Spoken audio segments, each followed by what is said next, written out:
जय गुरु जी की। अब हम मंत्र जाप करेंगे। ओम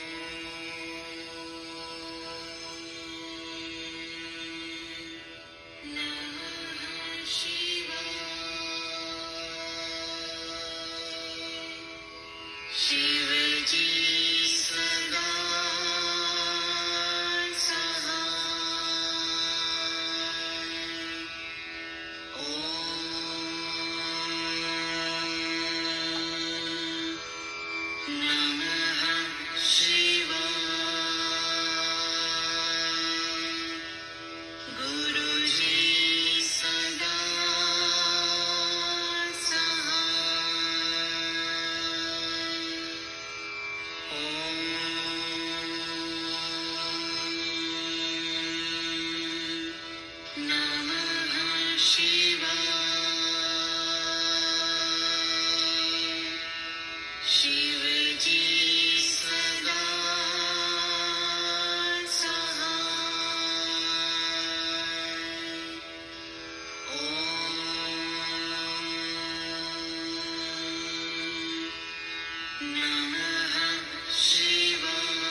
जय गुरु जी संगत जी। आज हम खंड 7 के 18वें अध्याय से 21वें अध्याय तक पढ़ने जा रहे हैं। ओम नमः शिवाय, शिवजी सदा सहाय। ओम नमः शिवाय, गुरुजी सदा सहाय। 18वां अध्याय। ब्रह्मा जी बोले, हे नारद, इससे पूर्व हम वीरभद्र अवतार का विस्तार पूर्वक वर्णन कर चुके हैं। अब हम तुम्हें वही फिर संक्षेप में सुनाते हैं। हमारे पुत्र दक्ष प्रजापति ने अपनी बुद्धिहीनता के कारण शिवजी के साथ बैर बढ़ाकर उनकी निंदा की, परंतु शिवजी ने उसके ऐसे अज्ञान पूर्वक वचनों का कोई विचार ना किया। इतने में जब यह यज्ञ करने लगा, तब समस्त देवता तथा मैं भी अपने परिवारों सहित उस यज्ञ में सम्मिलित होने के लिए गया। यद्यपि वहां बड़ी धूमधाम थी, परंतु शिवजी के बिना कोई शोभा न थी। उस समय दधीची मुनि ने सबको समझाकर यह आग्रह किया कि तुम सब लोग जाकर शिवजी को यहाँ ले आओ, परंतु उनकी बात किसी को भी उचित ना लगी। यहाँ तक कि विष्णु जी तथा मैंने भी शिवजी को भुला दिया। अंत में दधीची मुनि यह कहकर कि यह यज्ञ बिना शिवजी के किसी प्रकार भी पूर्ण न होगा, बाहर चले गए। इस बात को दक्ष प्रजापति उत्तम ना समझकर हम सबकी सहायता से यज्ञ करने लगा।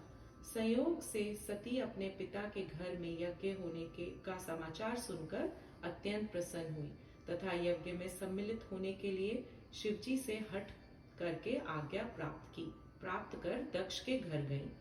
वहां पहुंचकर शिवजी की अत्यंत अप्रतिष्ठा देखकर उन्होंने क्रोधित होकर यह कहा, हे दक्ष, ब्रह्मा, विष्णु, सब देवता तथा मुनि आदि, क्या तुम सबकी बुद्धि नष्ट हो गई है, जो तुम सबने शिवजी के बिना यज्ञ करना चाहा है? तुम सबको इसका फल अवश्य मिलेगा। यह कहकर सती योग धारण कर वहीं जल गई। हे नारद, इस प्रकार सती को जलती हुई देखकर चारों ओर हाहाकार मच गया तथा सब लोग व्यस्त हो गए। शिवजी ने अत्यंत क्रोधित हो अपनी एक जटा उखाड़कर शिला पर मारी। उस समय नदियां तथा पर्वतों सहित तीनों लोग कांप उठे। उस जटा के प्रथम भाग से एक चतुर्जस्व रूप त्रिनेत्र, हाथ में अत्यंत भयानक त्रिशूल लिए हुए वीरभद्र नामक गण उत्पन्न हुआ। वह शिवजी के सम्मुख आकर खड़ा हो गया। फिर उसने अपने रोमों से अपने सामान असंख्य गणों को उत्पन्न किया। वह सब अष्टहास करते थे। जटा के दूसरे भाग से त्रिमकाली महाभयानक रूप धारण किए हुए अपने साथ करोड़ों योगिनियों को लिए हुए भयंकर शब्द करती हुई प्रकट हुई।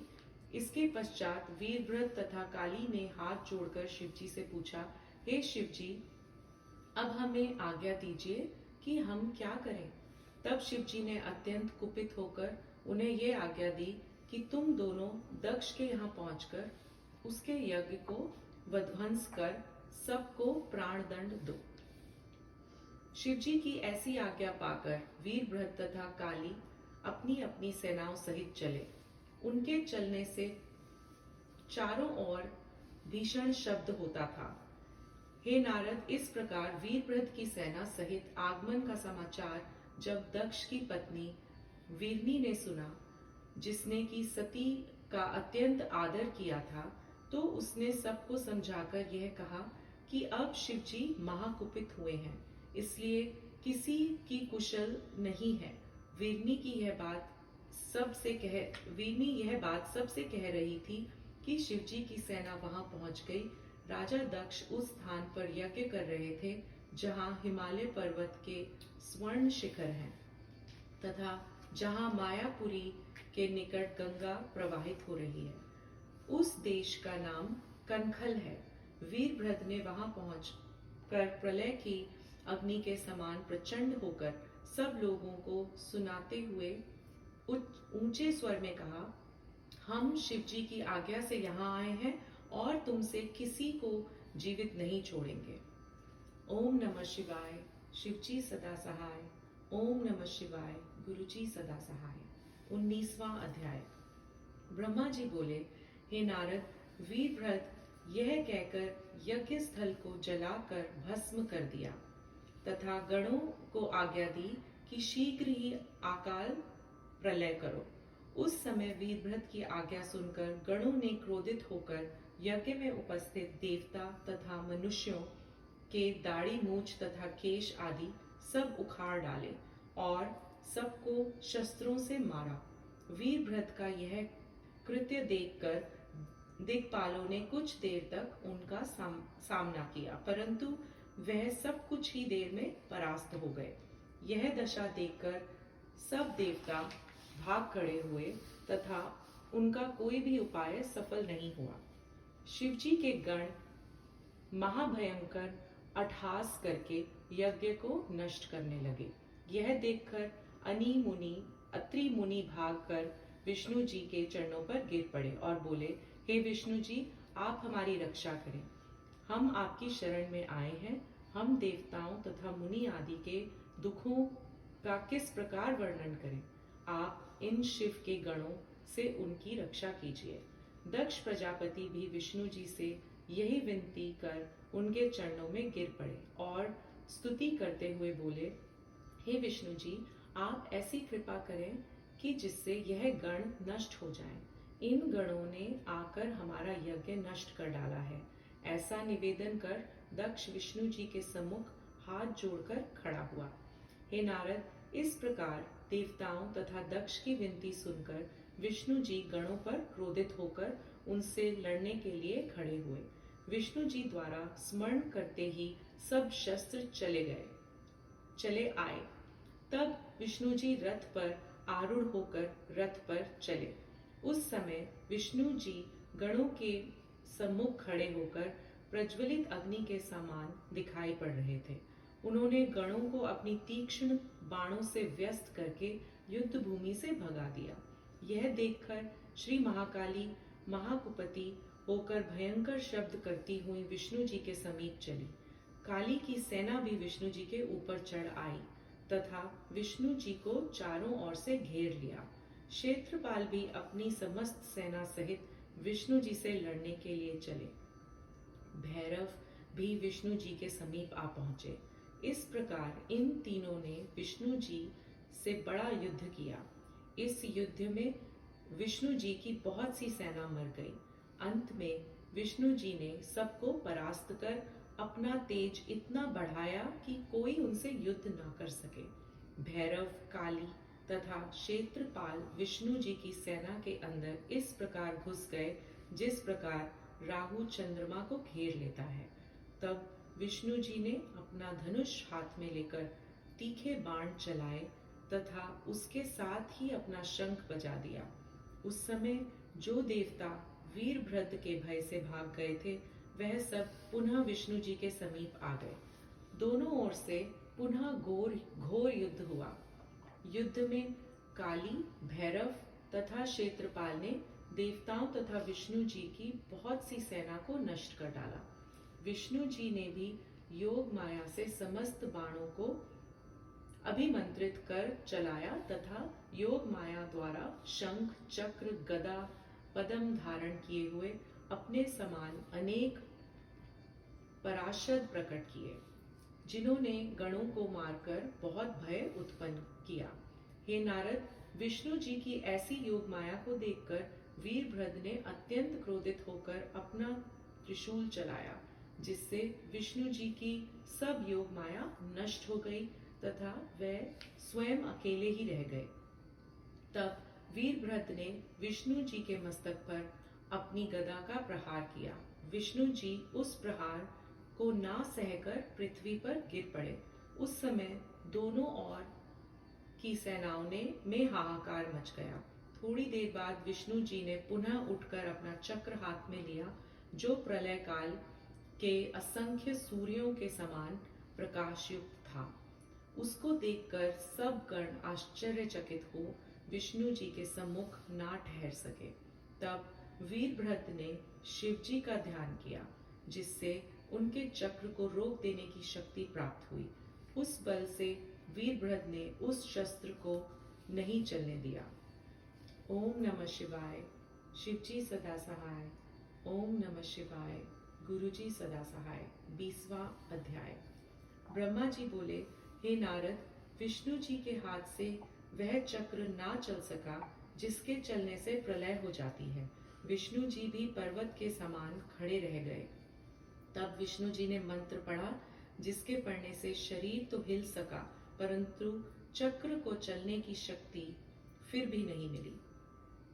उस समय मैंने विष्णु जी को इस प्रकार समझाया, हे विष्णु जी, जो कुछ होना है वही होगा। आप व्यर्थ ही हट क्यों करते हैं? क्या दधीची मुनि का वचन कभी टल सकता है? अब आप इस पक्ष को शिव जी की इच्छा समझकर ही छोड़ दीजिए और अपने धाम को चलिए। मेरे समझाने पर विष्णु जी अपने धाम को चल दिए। तब वीरभद्र अनेक प्रकार के उपद्रव करते हुए यज्ञ के समीप पहुंचे। सर्वप्रथम उन्होंने यज्ञ का स्थान फूंक दिया। समस्त यज्ञ के पात्र गंगा जी में फेंक दिए तथा जल डालकर सब यज्ञ कुंड बुझा दिए। उस समय यज्ञ हिरण का रूप धारण कर वहां से भाग चला। इस बात को जानकर वीरभद्र तुरंत उसे आकाश में पकड़ कर ले आया तथा उसका सिर काट डाला। उन्होंने धर्मराज दक्ष प्रजापति तथा कश्यप के मस्तक पर लात मारी। इसी प्रकार अनेक उपद्रव कर सबको यथाशक्ति प्रतिफल दिया। तदुपरांत वह उसी चिता भूमि में प्रलय करने वाले रुद्र के समान विराजमान हुए। उस समय मैंने तथा विष्णु जी आदि ने शिव जी के निकट जाकर यह विनय की कि हे प्रभु, आपके गण वीरभद्र ने यज्ञ को विध्वंस कर सबको व्याकुल कर दिया है। दक्ष प्रजापति ने वास्तव में ही बहुत निर्बुद्धिता का काम किया, जो आपको अवधूत समझकर यज्ञ में नहीं बुलाया। आपने जो सबको दंड दिया सो सब इसी योग्य थे, परंतु अब आप हमारे अपराधों पर ध्यान ना करके हमें क्षमा कीजिए। आप कृपा करके यज्ञ को पूरा करें तथा ऐसा उपाय करें कि जिससे दक्ष भी जीवित हो सके। हे शिव जी, ऐसा करके आप सबको आनंद प्रदान कीजिए। यदि आप इस प्रकार दंड ना देते तो धर्म नष्ट होकर पाप फैल जाता और आपकी महिमा को भूल जाने से मनुष्य वेद रहित हो जाते। हे नारद, शिव जी यह प्रार्थना सुनकर अत्यंत प्रसन्न हुए। तब उन्होंने वीरभद्र के पास पहुंचकर दया दृष्टि से देखा। उस समय वीरभद्र शिव जी के चरणों पर गिर पड़े तथा यह विनती की कि आप जो मुझे आज्ञा देंगे मैं उसी का पालन करूंगा। तब शिव जी बोले, हे वीरभद्र, अब तुम सब गण क्रोध को शांत करो, क्योंकि सब लोग अपना अपना दंड प्राप्त कर चुके हैं। यह कहकर शिवजी ने वहां से सब गणों को विदा किया तथा सबकी ओर कृपा से दृष्टिपात किया, जिससे सब अंग पहले जैसे हो गए। जो उस युद्ध में मारे गए थे वो सभी सोते हुए मनुष्यों के समान उठ खड़े हुए। फिर शिवजी ने भृगु के बकरे की दाढ़ी जमाई तथा दक्ष के शरीर पर बकरे का सिर रखकर उसको जीवित किया। उस समय दक्ष ने बकरे के स्वर में शिवजी की स्तुति की। तदुपरांत शिवजी ने प्रसन्न होकर यज्ञ के पूर्ण करने के लिए आज्ञा दी। इस प्रकार शिवजी की आज्ञा द्वारा यज्ञ पूर्ण हुआ। सबको यज्ञ भाग देकर शिवजी को भी पूर्ण भाग दिया गया। श्री शिव शंकर यज्ञ पूर्ण करके अपने समस्त गणों सहित कैलाश पर्वत को लौट गए। विष्णु जी, मैं तथा समस्त देवता भी अपने अपने लोक को चले गए। हे नारद, मैंने अपनी बुद्धि के अनुसार वीरभद्र के अवतार की कथा तुम्हें कह सुनाई। यह चरित्र बहुत ही पवित्र है। जो इसको पढ़ेगा या सुनेगा वह इस लोक में प्रसन्न रहकर अंत में शिव पद को प्राप्त करेगा। ओम नमः शिवाय। शिवजी सदा सहाय। ओम नमः शिवाय। गुरुजी सदा सहाय। 21वां अध्याय। ब्रह्मा जी बोले, हे नारद, अब हम तुम्हें शर्ब अवतार का वर्णन सुनाते हैं। पूर्व समय में दिति के 2 पुत्र कनककशिपु तथा कनकाश नामक उत्पन्न हुए, जो देवताओं के बड़े शत्रु थे। संसार में केवल उन्हीं की आज्ञा चलती थी। उन्होंने देवताओं को बड़ा दुख पहुंचाया और अधिक पापों के कारण संसार में बड़े उपद्रव उठने लगे। उनमें से जो छोटा भाई कनककाश था, उसको तो विष्णु जी ने वारा अवतार लेकर मार डाला। कनककशिपु के 4 पुत्र उत्पन्न हुए। उनमें सबसे छोटा पुत्र प्रहलाद था।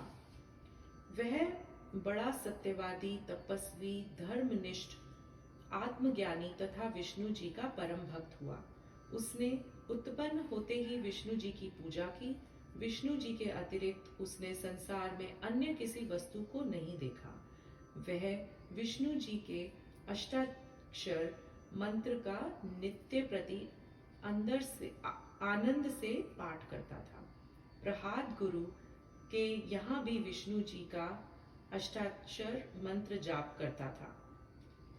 गुरु जो राजनीति आदि विषय पढ़ाते, प्रहलाद उन्हें उसे ना पढ़ता। एक दिन कनककशिपु ने परीक्षा लेने के लिए प्रहलाद को अपने पास बुलाकर अध्ययन का हाल पूछा और कहा, हे पुत्र, तुमने अब तक जो गुरु से पढ़ा हो वो हमें सुनाओ। हे नारद, पिता के ऐसे वचन सुनकर प्रहलाद ने उत्तर दिया, हे पिता, मैंने उन विष्णु जी का नाम पढ़ा है जिनकी सेवा से दोनों लोकों में आनंद प्राप्त होता है। संसार में उन वैकुंठवासी विष्णु जी के समान और कोई नहीं है। कनककशिपु ने प्रहलाद के ऐसे वचन सुनकर उसको अपनी गोद से फेंक दिया और यह कहा, हे प्रहलाद, विष्णु कौन है जिसके चरणों के प्रति की प्रीति तुम्हें उत्पन्न हुई है? संसार में मुझसे बड़ा और कौन है? पिता के ऐसे वचन सुनकर प्रहलाद बिल्कुल भयभीत नहीं हुआ। उसने ऊंचे शब्दों में विष्णु जी का नाम लेते हुए कहा, हे पिता, मुझ पर उपकार करने वाले वही हैं। यह कहकर प्रहलाद विष्णु जी के चरणों में और भी अपनी भक्ति का उपदेश देकर उनके हृदय में भक्ति भावना उत्पन्न करने लगा। हे नारद, वह धर्म बहुत बड़ा आनंद प्रदान करने वाला है जिसमें अपने स्वामी के चरणों की सेवा ना छूटे। निदान अपने पुत्र की ऐसी भगवत भक्ति देखकर कनककशिपु ने दैत्यों को बुलाकर प्रहलाद को मार डालने की आज्ञा दी और उनसे कहा, यह बालक हमारा पुत्र होकर हमारे विरोधियों की सेवा करता है, इसलिए इसका तुरंत वध कर दिया जाए। दैत्यों ने कनककशिपु की यह आज्ञा सुनकर प्रहलाद को अनेक प्रकार से मारने का बहुत प्रयत्न किया, परंतु प्रहलाद के शरीर में एक भी घाव ना लगा। लगता भी कैसे, भगवान विष्णु जी तो पहले से ही उसकी रक्षा करने के लिए तैयार थे। इस प्रकार विष्णु जी ने प्रहलाद की रक्षा की। तब कनककशिपु ने प्रहलाद के ना मरने का समाचार सुना। तब वह बहुत क्रोधित हुआ। उसने प्रहलाद को अपने पास बुलाया और बोला, हे पुत्र, तू मुझे बता कि तेरा स्वामी कौन है और वो कहाँ है। मैं तेरा वध करता हूँ। यदि वह वास्तव में तेरा स्वामी है तो मुझसे तेरी रक्षा करे। यह कहकर वह अपना खड्ग लेकर प्रहलाद के सिर काटने को तैयार हो गया, परंतु प्रहलाद को किसी प्रकार का भय ना हुआ। उसने दृढ़ता से यह उत्तर दिया कि मेरा स्वामी सब जगह वर्तमान है तथा सब में विद्यमान है। उसके सिवा कोई मुझे नहीं मार सकता। स्वामी अपने भक्तों की सदैव रक्षा करता है। हे नारद, प्रहलाद के ऐसे वचन सुनकर कनककशिपु ने कहा, हे पुत्र, अगर ये बात सत्य है तो फिर वह इस खंबे में क्यों नहीं दिखाई देता। इतना कहकर उसने खंबे पर तलवार चलाई। तलवार के लगते ही खंबे में से अत्यंत भयंकर शब्द हुआ और भक्तों के पालक विष्णु जी निर्हरि रूप होकर उसी खंबे से प्रकट हो गए। उन्होंने ब्रह्मा जी का वर स्थिर रखकर कनककशिपु का उदर चीर डाला। उसके पश्चात निर्हरि ने बड़ा भयानक शब्द किया जो तीनों लोकों में गूंज गया। उससे तीनों लोग भयभीत हुए। पृथ्वी कांप उठी, पर्वत जलने लगे तथा दिग्गज अपने स्थान पर स्थित ना रह सके।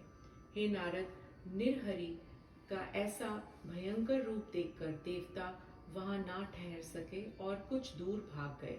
उस समय विष्णु जी, मैं तथा बड़े बड़े देवता दूर से ही उनकी स्तुति करने लगे। फिर मैंने प्रहलाद से कहा, हे प्रहलाद, तुम निर्हरि को शांत करके सब लोगों के दुख दूर करो। प्रहलाद मेरी बात को मानकर निर्हरि के पास गए, परंतु तब भी उनका क्रोध शांत ना हुआ, वरन वे और भी जोर से चिल्लाने लगे।